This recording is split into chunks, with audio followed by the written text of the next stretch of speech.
ব্যবসা করতে গেলে তোমাকে ধৈর্য রাখতে হবে আর মনোবলটা রাখতে হবে, মনকে শক্ত রাখতে হবে। মন ভাঙলে চলবে না, কখনো পড়তে হবে, উঠতে হবে, মনোবল রাখতে হবে, ধৈর্য রাখতে হবে আর সততা রাখতে হবে। একদিনে কিছু হবে না, একদিন হবে। তাহলে এই যে ব্যারাকপুরের আনলিমিটেড রাইসের যে ট্রেন্ডটা রয়েছে, এটাও মানে একটা চারটির ইতিহাস আপনার হাত দিয়ে হয়েছে, আর একটা হচ্ছে আনলিমিটেড রাইস। খাবারের বিজনেস এমন একটা বিজনেস, ভালো হলে তুমি স্ট্রেট বলে যাবে, খুব ভাবিদা আজকে দারুণ বিরিয়ানি হয়েছে, খারাপ হলেও তুমি কিন্তু স্ট্রেট বলে দেবে।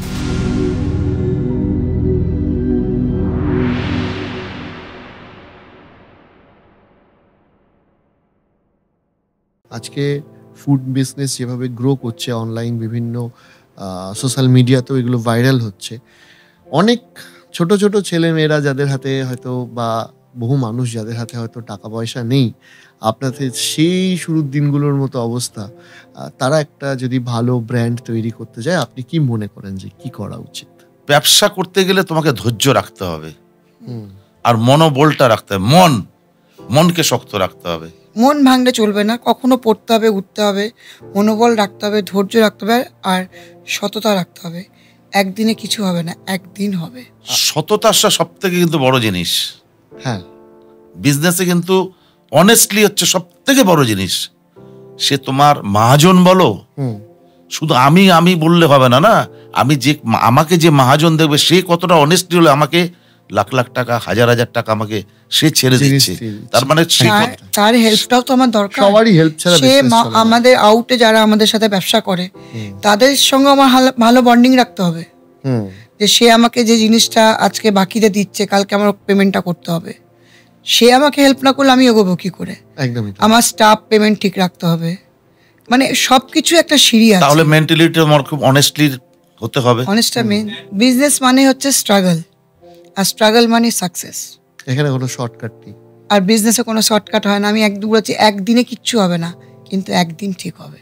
ডিবাপির বিরিয়ানির কোন পয়েন্টটা সব থেকে স্ট্রং, যে কারণে গোটা বাংলা থেকে লোক আসে? বাপিদার মেন হচ্ছে মাটন ফার্স্ট। বাপিদার মানে ডিবাপিতে আসা মানে বাপিদার দোকানের মাটন চাই। Mutton, mutton. আমার মাটনটা হচ্ছে, দেখো মাটনটা এই কারণে, মাটনটা তো আমার অনেক পুরনো বিজনেস, মটনের থেকে আমার বিরিয়ানির দোকান, তারপরে মটনটা কিন্তু আমার নিজের দোকানেরই আজ অব্দি।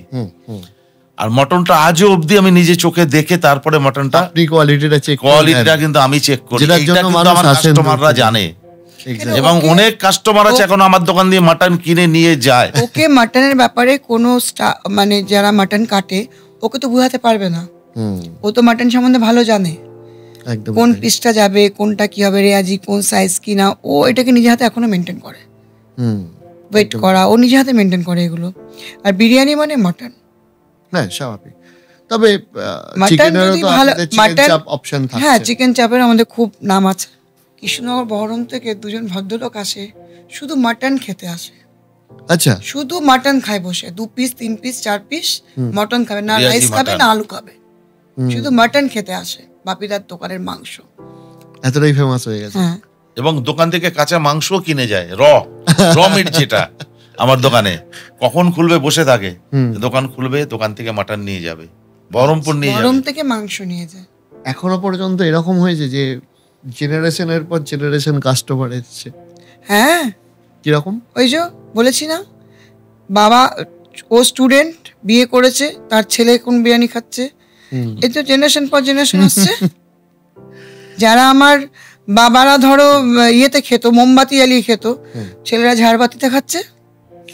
ধরুন এই যে বিভিন্ন জায়গা থেকে কাস্টমার আসে, মানে গেস্ট বলা চলে, গেস্টরা আসে আপনাদের এখানে, এবং এদের সাথে তো অনেক মনে রাখার মতো স্মৃতি থাকে, অনেকগুলো স্মৃতি মনে থেকে যায়।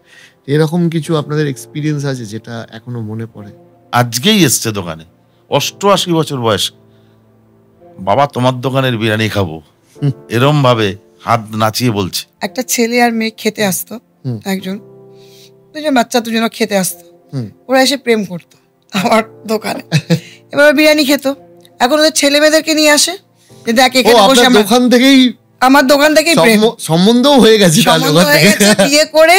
আর এই যে ওরা যখন বিরিয়ানি খেত, কাকিমা একটু রাইস দেবে, এই যে আনলিমিটেড রাইস, এটা আমি স্টার্ট করেছি প্রথম। এখন অনেক আনলিমিটেড রাইস হয়। ইতিহাসটা একটু বলুন তো। দেখো, আমিও তো কোথাও বিরিয়ানি খেতাম বলে আজকে বিরিয়ানির দোকানটা করেছি, আমার মনে হতো একটু রাইস হলে ভালো হতো, সেটা আমি পেতাম না। আমি যখন দোকান করেছি আমি আনলিমিটেড রাইস দিয়েছি, নাও আলু নাও, রাইস নাও, সে তো আমি দিয়ে দিতাম। এখন ট্রেন্ডটাই চেঞ্জ হয়। এটা কিন্তু আমি প্রথম স্টার্ট করেছি যে আনলিমিটেড রাইস, আর এটা ফুটপাত থেকে স্টার্ট হয়েছে। এটা আমাদের ফুটপাত থেকে, এই জার্নিটা এখনো আছে। তাহলে এই যে ব্যারাকপুরের আনলিমিটেড রাইসের যে ট্রেন্ডটা রয়েছে, এটাও মানে একটা চারটির ইতিহাস আপনার হাত দিয়ে হয়েছে, আর একটা হচ্ছে আনলিমিটেড রাইস। এটা আমি বললাম তো, আনলিমিটেড আলু। আচ্ছা, আনলিমিটেড মানে কি, ধরো তুমি একজন এসছে, একটা ফুল বিরিয়ানি নিয়েছো আমার কাছ থেকে, তোমার একটু আরো রাইস হলে ভালো হতো, আমরা দেবো। এখন তুমি 2-3 নিয়ে একটা বিরিয়ানি নিয়েছো, তুমি বললো আনলিমিটেড রাইস, এটা কিন্তু হবে না। এবং কি এটাও দেখো তুমি, মানে দরকার হচ্ছে একটা মানুষ এসে যতটা রাইস খেতে চাইবে আপনারা ততটা দেবেন। একদম ফুল বিরিয়ানি নিয়েছো, ফুল একটা বিরিয়ানি নিয়েছো, তোমার একটু আলু লাগবে, একটু রাইস লাগবে, স্যালাড লাগবে, নিশ্চয়ই আমার দোকান দিয়ে পাবে। আর আমি দিই, আজব দিদি। তাহলে ধরো তুমি স্পেশাল বিরিয়ানি নিয়েছো, স্পেশাল বিরিয়ানিটা হচ্ছে সেম মাটনের পিস থাকবে, দুটো আলু থাকবে, রাইসটা একটু কম থাকবে। মানে স্পেশাল মানে কি, মাটনের পিসটা ডবল, এটা স্পেশাল। তুমি তো রাইসটা জেনে শুনে কম নিচ্ছ, ওর দাম তো কম। একদমই তাই। এবার তুমি স্পেশাল বিরিয়ানি নিয়ে তুমি বলবে পরে আমাকে রাইস দাও, তাহলে কিন্তু আনলিমিটেড হবে না, ফুল বিরিয়ানি নিতে হবে তোমাকে। একদমই তাই। স্পেশাল দুজনে যারা অনেক আছে তো অনেক রাইস খেতে পারে না, বুঝতে পেরেছো, কম রাইস খায়, তারা ওয়েস্টেজ হয়, তখন কেউ স্পেশাল নিলে আমরা কম রাইস খাই, এটা দুজনের মধ্যে হয়ে যায়। কিন্তু এখন যদি মনে করে যে আমি স্পেশাল নিয়ে পরে আবার রাইস আনলিমিটেড, আলু চাইলে নিশ্চয়ই দেওয়া যায়, কিন্তু রাইস দেওয়া যাবে না। একদমই তাই। এই রেস্টুরেন্ট এত বড় জায়গায় আজকে গেছে, বহু মানুষ আপনাদের এখানে কাজ করছে, আপনাদের কি মনে হয় যে রেস্টুরেন্ট বিজনেসে সব থেকে শক্ত জায়গা কোনটা, ক্রিটিক্যাল পয়েন্ট কোনটা, যেটা ম্যানেজ করতে খুব অসুবিধা হয়? খাবারের বিজনেস এমন একটা বিজনেস, ভালো হলে তুমি স্ট্রেট বলে যাবে, খুব ভাবিদা আজকে দারুণ বিরিয়ানি হয়েছে, খারাপ হলেও তুমি কিন্তু স্ট্রেট বলে দেবে। সমস্ত কিছু চোখের উপরে দেখতে হবে, কি হচ্ছে না হচ্ছে, মেনটেনটা ওনারকে করতে হবে, রেগুলার আসা দেখা, এটা সব থেকে বড় কাজ। এক্স্যাক্টলি।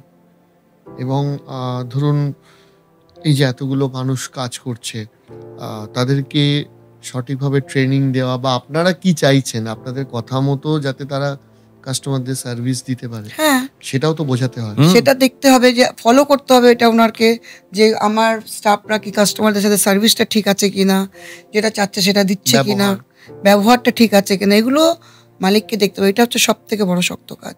আপনারা কি রোজ যান? আমাদের দোকানটাই আমাদের বাড়ি হয়ে গেছে, আর স্টাফরা আমার ফ্যামিলি।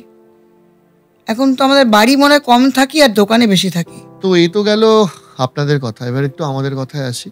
যারা বিরিয়ানি খেতে যায়, আমাদের একটা অভিযোগ আছে আপনাদের নিয়ে, সেটা হচ্ছে যে ধরুন অকেশন ডেট হোক বা রবিবার হোক, এই ডিবাবিতে গিয়ে অনেকক্ষণ ওয়েট করতে হয়। আমি বন্ধু বান্ধবদের থেকেও শুনেছি 1-1.5 ঘন্টা লাইনে দাঁড়িয়ে থাকতে হচ্ছে। তো এই যাদের ওয়েটিং করতে হয় তাদের নিয়ে কি বলবেন? আমার নিজেরও খুব খারাপ লাগতো, যারা আমার একটা বিরিয়ানি খাওয়ার জন্য 1 ঘন্টা করে ওয়েটিং করছে। যারা ওয়েটিং করে তাদের কাছে আমি ক্ষমা প্রার্থী। আর এখন আমি 2 মাস হলো আমি 80টা ক্যাপাসিটি একটা ফার্স্ট ফ্লোর ওপেনিং করেছি। আচ্ছা, তো এখন মনে হয় এতটা ওয়েটিং করতে হবে না, তো হয়ও না এখন, এটা নতুন হয়েছে 2 মাস। যারা ওয়েটিং করেছে তাদের কাছে সত্যিই আমি ক্ষমা প্রার্থী, আর এখন এতটা ওয়েটিং করতে হবে না। তাদের জন্যই আমি 80টা সিটের ক্যাপাসিটি করেছি ফার্স্ট ফ্লোরে। কিরকম দূর দূর থেকে মানুষ এসেছেন? অনেক দূর থেকে, সব স্টেট থেকে, মোটামুটি বর্ধমান, অনেক, মানে ইভেন কি আমাদের বিরিয়ানি এখন ব্যাঙ্গালোর, দিল্লি, সব জায়গায় যাচ্ছে। কেননা অনেকে বলে ম্যাডাম আমি একটু ব্যাঙ্গালোরে নিয়ে যাব, আমরা হয়তো আলুটাকে সাইড করে দিই, বিরিয়ানিটা প্যাক করে দিই। দিল্লি, বোম্বে, ব্যাঙ্গালোর, এটা প্রতিদিন আমার দোকান থেকে বিরিয়ানি যাচ্ছে। এটা হচ্ছে, আর তুমি ইন্টারন্যাশনাল যেটা ধরো আমেরিকা পর্যন্ত আমার দোকানে বিরিয়ানি নিয়ে যায়। আচ্ছা, তাহলে আপনাদের বিরিয়ানির দোকানে তো বহু বিখ্যাত ব্যক্তি, পরিচিত ব্যক্তি, সেলিব্রিটিরা এসছে, তো তাদের সাথে কিরকম অভিজ্ঞতা হয়েছে? অনেক সেলিব্রিটি আমার দোকানে এসছে, যেরকম অ্যাক্টর, ইন্ডিয়ান ক্রিকেটার, তারপরে তোমার সিঙ্গার এসছে, অনেকেই এসছে। ওই যে একটা ঘটনা শুনে, হ্যাঁ, পুজোর সময় অষ্টমীর দিন দোকানে তো প্রচুর ভিড়। ফোন করেছে প্রসেনজিৎ দিদি আমার ছেলে যাচ্ছে ওই কল্যাণীতে ঠাকুর মানে দেখতে গেছে, বুমবাদা, যে ঠাকুর দেখতে যাচ্ছে আমার ছেলে, তুমি একটু আমার ছেলেকে একটু ভালো করে খাইয়ে দিও। তারপরে রাজ চক্রবর্তী, শুভশ্রী আমার দোকানে, ওরা তো সেলিব্রিটি, ওরা তো বেশি খায় না, যেইটুকুনি খেয়েছে খুবই প্রশংসা করে আমার। রচনা ব্যানার্জি, তারপরে ইউসুফ পাঠান ক্রিকেটার, আমাদের ইন্ডিয়ান ক্রিকেটার, ডাইরেক্ট এয়ারপোর্টে নেমে ডাইরেক্ট ফোন করেছে। ইউসুফ পাঠান তো এলে নিশ্চয়ই ভিড় হয়ে গেছিল। ইউসুফ পাঠান যখন এসছে তখন মানে কি সিচুয়েশন, মানে এদিকে ইউসুফ পাঠান আমাদের দোকানে বসে খাচ্ছে, এদিকে ফ্যান্সদের ভিড় সামলাবো না ইউসুফ পাঠানকে দেখবো, মানে পাগল হয়ে যেতে হয়েছে ইউসুফ পাঠান যেদিনকে আমাদের দোকানে ঢুকেছে। একটা ইন্ডিয়ান ক্রিকেটার এত বড়। আলতাফ রাজা এসছে, সিঙ্গার আলতাফ রাজা এসে লাইনে দাঁড়িয়েছে জানো। আচ্ছা আচ্ছা আচ্ছা, না তাহলে তো আপনাদের বেশ ভালোই, তাদের সাথে অনেকের সাথে ফ্যান আমাদের আলাপও হয়ে গেছেন। হ্যাঁ, আলাপও আছে, রিলেশনও ভালো আছে। এবার একটা ইন্টারেস্টিং প্রশ্ন আমার মাথায় আসছে, সেটা হচ্ছে যে ফুটবলে যেরকম মোহনবাগান ভার্সেস ইস্ট বেঙ্গল চলে, ব্যারাকপুরে সেরকম আমি দেখেছি ডিবাপি ভার্সেস দাদা বৌদি বলে প্রচুর ভিডিও রয়েছে ইউটিউবে। মানে ডিবাপির ওনারদের সাথে দাদা বৌদির সম্পর্কটা কিরকম?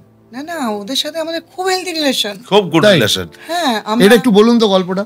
মানে আমরা যেখানে দেখা, কারণ শুনলে মনে হয় আর বিশাল যুদ্ধাং দেহি না, ভুলে দুটো ব্র্যান্ড লড়ে। এটা কিছু ইউটিউবার সোশ্যাল মিডিয়া দাদা বৌদি ভার্সেস ডিবাপি করে ফেলেছে, কিন্তু আমাদের সাথে খুব হেলদি রিলেশন। দেখো, আমাদের কোনো যুদ্ধ করতে নামিনি আমরা, যে আমরা যুদ্ধ করব। আমি চাই আমি আমার মতন করে ব্যবসা করি, ডিবাপি মানুষের মনে থাকুক। আমি কারো ব্র্যান্ডের সাথে আমার ব্র্যান্ডকে যোগ করতে চাই না, ওদের সাথে আমার খুব ভালো রিলেশন। ইভেন কি যখন আমার সঙ্গে দেখা হয় তখন আমাদের বিরিয়ানি নিয়ে কোনো কথা হয় না, আড্ডা হয়, নর্মাল, শুধু নর্মাল আড্ডা হয়। এটা সোশ্যাল মিডিয়া এটা করে ফেলেছে, ডিবাপি ভার্সেস দাদা বৌদির ঝগড়া। আমরা কি যুদ্ধ করতে নেমেছি? 2006 যখন আমি বিরিয়ানি করতে গেছিলাম তখন আমি ভেবেছি কারো কম্পিটিশনে যাব। আমি কারো কম্পিটিশনে যাই না, কারো না, শুধু দাদা বৌদি বলেন, আমি কোনো কম্পিটিশন করতে চাই না। আমি ব্যবসা করতে চাই, মানুষকে খাওয়াতে চাই। আমি চাই কিভাবে আরো ডেভেলপ করব, আরো ভালো করব, ভালোভাবে মানুষকে খাওয়াবো।